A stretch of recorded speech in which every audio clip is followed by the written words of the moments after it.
Hello, everyone. Thank you so much for joining. We're really excited to be walking you through how Web3 will be completely different in 2023 in this webinar today, led by Xooa's VP of Strategy, Zach Danker-Feldman. I can see we have some participants, joining, but we will start promptly here. Just so you all know, there's probably going to be, 25 to 30 minutes of content, followed by plenty of time for Q&A.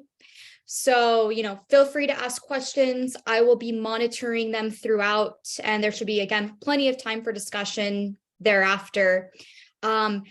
Without further ado, I will pass things over to, again, Xooa's very own Zach Danker-Feldman to walk you all through the webinar today. Zach, over to you. Appreciate that, Elise.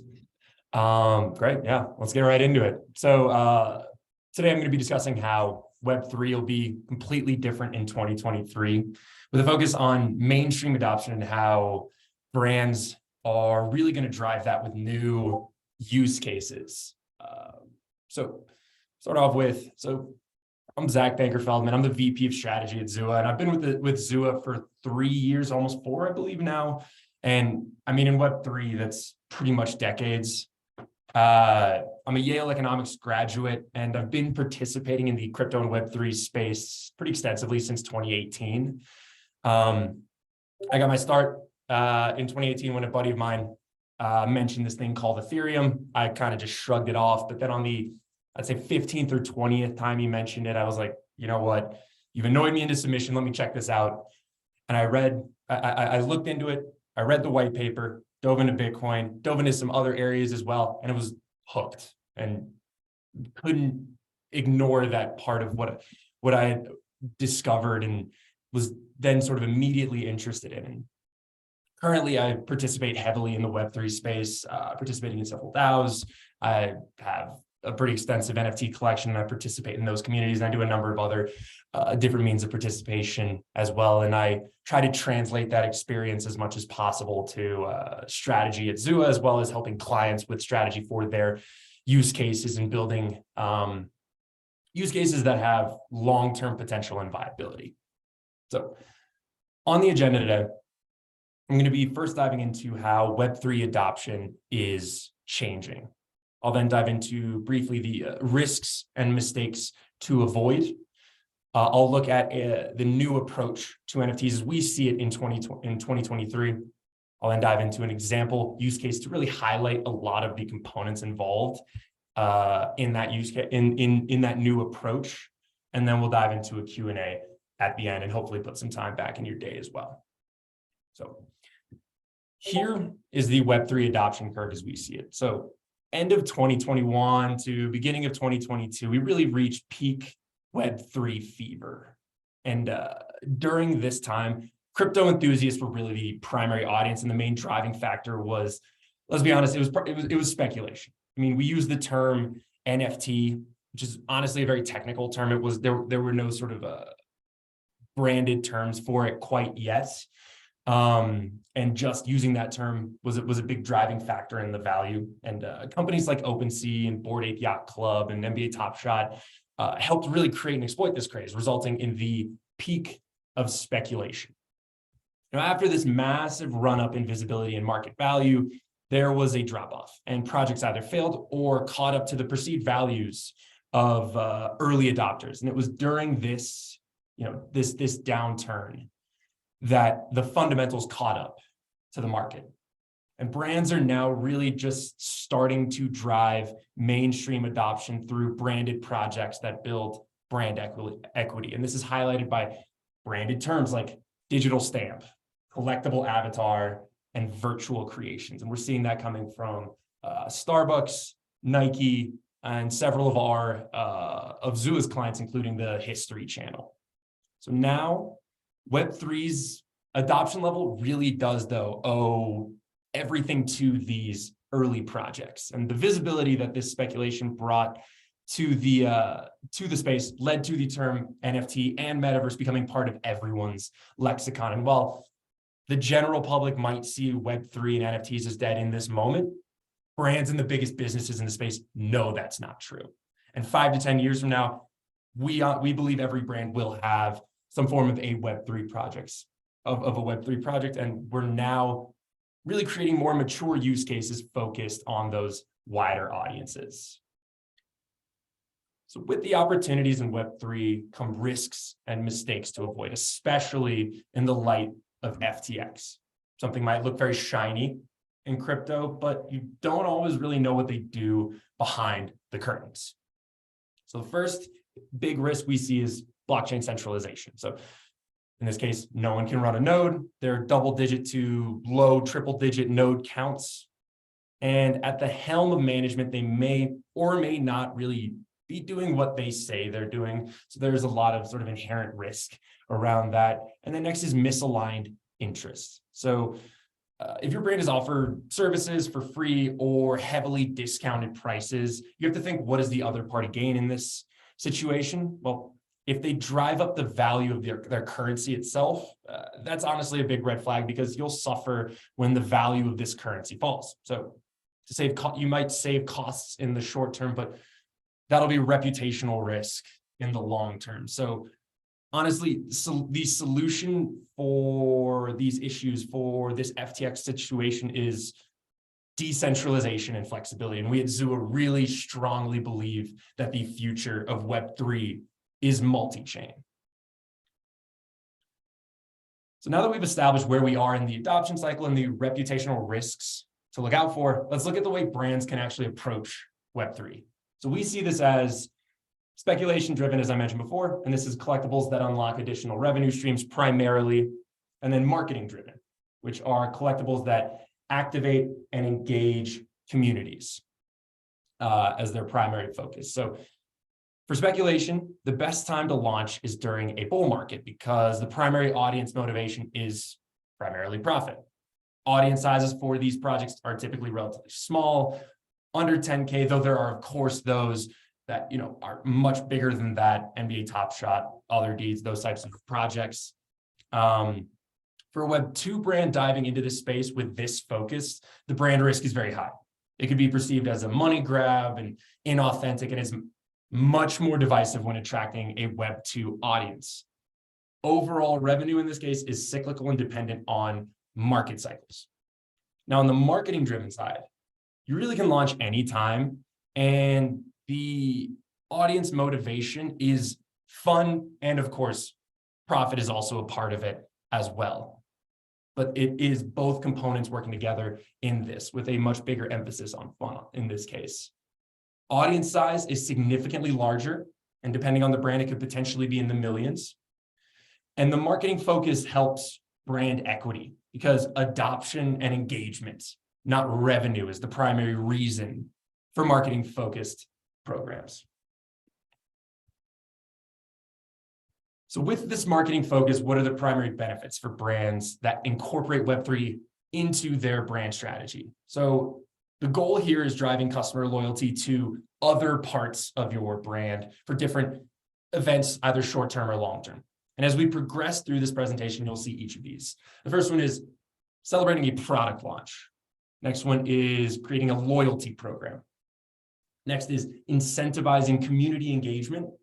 And then lastly, it's driving up hype on social media in general. Now, all of these together will activate your brand audience through integrated Web3 experiences. And integrated is a key word here, because for a Web3 project to have longevity for a brand, it has to be incorporated into existing platforms, services, and general strategy. And these Web3 experiences drive value to a brand's ecosystem as a whole. And the goal is to bring in mainstream audiences, because empowering those mainstream audiences to participate without the risk of losing money this will bring adoption and drive it in 2023. So the Web3 community is hyper engaged, but pretty small. There are whales, but you can't rely on them to achieve scale, especially for a massive brand. Now, the mainstream audience is not as engaged, but it is huge. So you have to pay attention to it and do your best to bring it in. And then one of the best ways to drive that and create these Web3 marketing programs and create adoption of Web3 in your brand and in your audience is to reward consumers for brand engagement through digital ownership. You incentivize actions with your brand's products/services in order to earn digital goods. So the deeper the engagement with other parts of the brand, the more exclusive the reward perhaps. And this is useful for those product launches and loyalty programs that were mentioned earlier. Now, we have utility as well, where ownership of digital goods unlocks exclusive perks. And these could be access to exclusive events, of course, participating in the creative process of products, like with Nike, access to exclusive communities. Every project, of course, does that in some capacity. Discord, Telegram, any number of other social platforms. And I'll dive into some other utilities once I dive into the example use case. And then lastly, we have collectability, which is of course essential because the digital collectible itself should just be collectible. A unique and covetable art through collaborations with artists and other brands is essential. There's storytelling components that can be incorporated to increase interest, and you can create game-like experiences to drive that interest as well. And then scarcity is, of course, that final component that you'll need to work out. And with each of these elements and an emphasis on rewarding collectors with free collectibles for brand actions, you can build this multi-tiered program that appeals to both Web 2 and Web 3.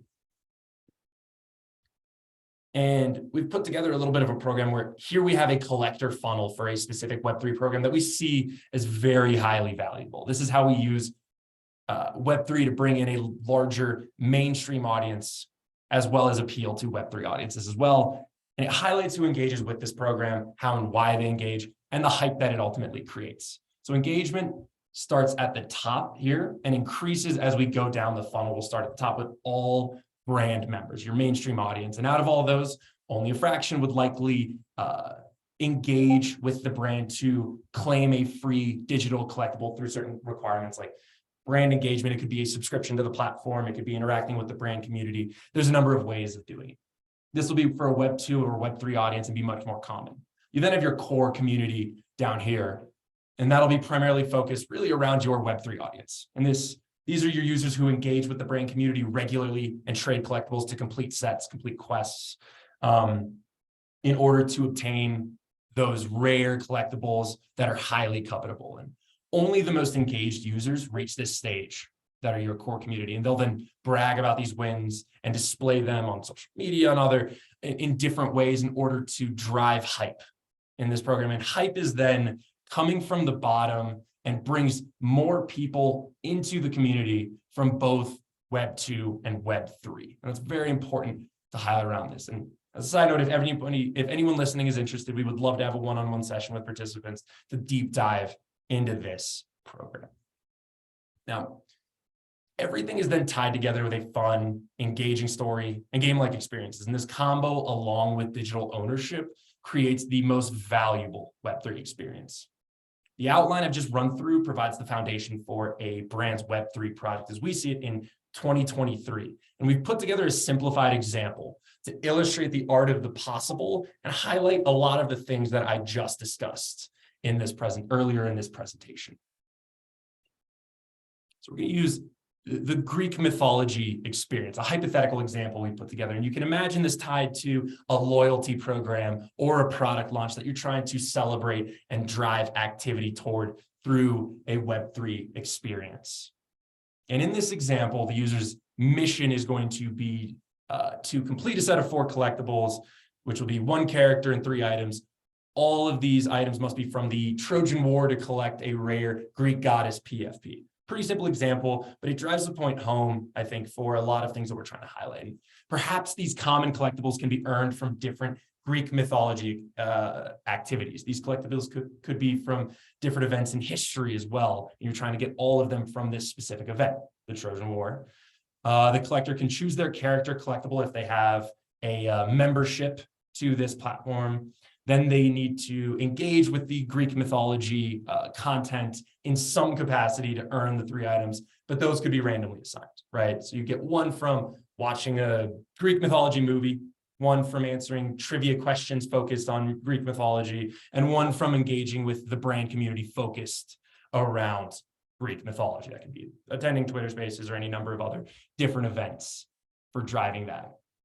You know, the user might then get lucky and have a full set pretty quickly, but most likely they'll need to trade, buy, give offers to get a full set. And upon completing it, though, they would earn the coveted rare collectible.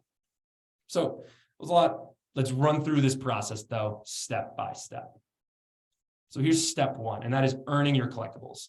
And this is one example of how people are getting in. We could use a pre-existing email blast for members of, in this case, XYZ. This is an example email a subscriber might receive for being a member. Jane is gifted a free customizable Greek mythology collectible, similar to your Reddit avatars that have been a complete rage over the past few months. And she can claim it by visiting the Greek mythology experiences platform. If you remember the collector funnel, this will be available to all Greek mythology members. And in the past, keep in mind, brands, were selling collectibles primarily through drops, but here they're getting them for free for different means of brand engagement. In this case, driving subscriptions. And after this step, they'll be able to earn more collectibles through engaging with Greek mythology IP in different ways. So next, they'll have to then, have all of those Trojan War items. And to do that, they can do it through what I just mentioned, earning through brand engagement. That's that primary means. But then they can also do other means as well. They can do bartering. And Xooa is the only company to offer this. It's a free exchange of goods between 2 users so that money is not involved, and that removes a reputational risk to a brand. And we're going to have a part 2 of this webinar that will dive a little bit deeper into that. The goal of that, though, is to mimic the natural trading of real life collectibles with modifications for the digital world. But then you can also still use monetization means of transfer as well, if you still really believe those are strong and have good value props. So those will, of course, be participating in drops, purchasing on a Greek mythology marketplace, or purchasing on an open marketplace like an OpenSea or Looks Rare X2Y2 Blur.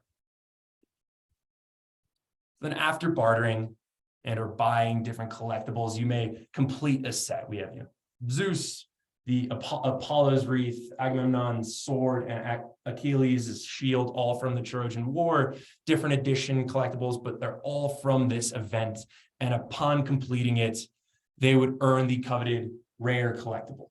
Here you can see, in this case, we've used a rare PFP from a hypothetical Greek goddess collection as an example. This could be an ancient styled art piece that utilized generative art with different traits here that you can see listed down here. Now, scarcity and utility of these NFTs will be really what drives their value. And this NFT could have full Web3 properties and be able to be used in the Web3 ecosystem. It could be traded on open marketplaces, used on social media, so a Twitter PFP or an Instagram NFT showcase. You can use it to participate in product creation, where the community collaborates with the brand to create new digital products or even physical products for that matter. It could be used in the metaverse, entry to exclusive communities on Discord and Telegram, as well as used to level up in quests or games that are run by the brand. You'll then also, of course, have your Web 2 benefits, including in real life experiences, physical goods, AMA sessions, and any number of other different benefits as well. And likely only your core Web3 users will reach this stage and be able to get these rare collectibles, at least in the early stages of these projects. So then those that earn rare NFTs display them on social media sites to brag about their exclusive win. And this drives organic grassroots marketing. So if I'm a Greek mythology superfan, this is my way to hyper engage with Greek mythology and show my true fandom to the world. visibility of these collectibles then drives fans to engage with certain content in order to earn these collectibles as well. And specifically, this brings in more Gen Zers that are not brand subscribers necessarily into this community and that aren't necessarily members. There's a need to make different brand IPs and different brands themselves relevant to a new, younger audience. So you should have the goal of going to where that audience is and that's in Web3 and in the metaverse. So it's an important thing to note. So then I've shown that the key here is it being exclusive, coveted, desired, and the best way to gain this is through this digital collectible program that focuses on engagement and free NFTs and not making money directly off of the sale of digital collectibles. So Web3 offers a new way for fans to engage with a brand and create hype while gaining exclusive digital perks. And we've shown a way for brand customers to engage beyond watching through the brand, creating unique brand experiences and stories that increase brand awareness, encourage interaction, and spark interest in your brand/product. So through Web3 engagement, then consumers gain both immediate value and an opportunity for deeper engagement with the brand or its IP. I mentioned this in the beginning, but I want to bring it up again. In 5 to 10 years, we anticipate nearly every brand having some form of a Web3 program. And Xooa can work with you to personalize these use cases to your brand and create specific use cases to take advantage of this massive, untapped opportunity. So thank you for listening in and watching this presentation. We're going to have part 2 of this webinar after the holidays, where we'll deep dive into how Xooa is uniquely positioned to deliver use cases based on the presentation I just gave. And if you'd like to reach out for anything, business inquiries, or just to say, hey, feel free to contact me or connect on LinkedIn or follow us on Twitter as well. We're not going to dive into Q&A and see if we have any questions. Elise, do we have anything? Yeah, we do have one question, and I believe hopefully some of it was answered throughout the presentation, but Zach, if you have any other comments, please feel free to add. The question was, how do you see the evolution of personal branding 3.0 methods or tactics? For example, Twitter brand building, community innovation, audience attraction. I don't know if you have any closing thoughts. I know some of that was weaved into the presentation, but. So personal branding, I'm assuming this is outside of sort of the broader mainstream adoption focused around bigger brands. So, I mean, Web3 is really strong around this. I almost see it more so as joining other communities as opposed to creating your own project to drive this out. This is more so, I think, outside, in my mind, outside of the scope of presentation, but I still want to share about this. Like, I participate in different communities where I see my interests aligned and some potential for growth of both audience and my own content that I push out. Those are consumer packaged goods, Grassverse, any number of those, and participating in those where there is, I'd say, genuine connections and genuine content being pushed out, where the goal is those connections. That's really key. Web3 has sort of been hampered a lot, I think, by engagement farming, inauthentic connections, which makes it a little bit harder to drive all of this up. But I don't know, it is kind of tough to see around this, but I will say Web3 and social media are sort of inextricably linked, and they create new opportunities around attracting audiences and community innovation. So hopefully I was able to help with that just a little bit, but anyway, thanks for the question. Yeah, and I don't see any other questions in the queue, but of course, as you all kind of consume what you heard today, feel free to reach out to Zach directly. And as he mentioned, happy to dive deeper into any of this on a one-on-one session. And again, as he mentioned, please join us after the holidays for a part 2 where we'll be diving in deeper, specifically around how Xooa can realize all these use cases. So thank you everyone for joining, and have a happy holiday season. Thanks everyone. Bye.